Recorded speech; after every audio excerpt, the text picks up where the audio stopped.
சட்ட ஒழுங்கு சந்தி சிரிக்குது. ஏன்னா நமக்கெல்லாம் பாதுகாப்பு காவல்துறை தான். எப்படி பயிருக்கு கிராமம் நிறைந்த பகுதி, பயிரை பாதுகாக்க வேண்டும்னா வேலி அமைப்போம், அதுபோல மக்களுக்கு வேலையாக இருப்பது காவல்துறை. ஆனா இன்றைக்கு அந்த காவல்துறைக்கே பெரிய சோதனை வந்துடுது.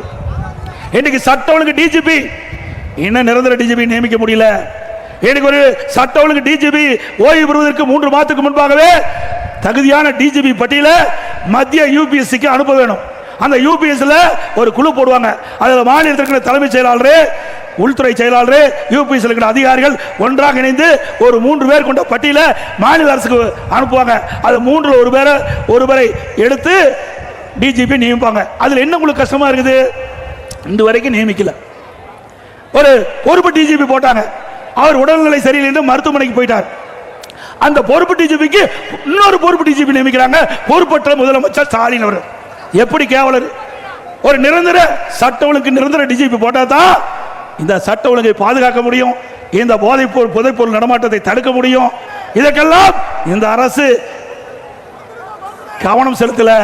திமுகவுக்கு ஏவல் செய்கின்ற ஒருவரை வேண்டும் என்று கருதிதான் இதை தள்ளி போட்டுட்டே போறாங்க.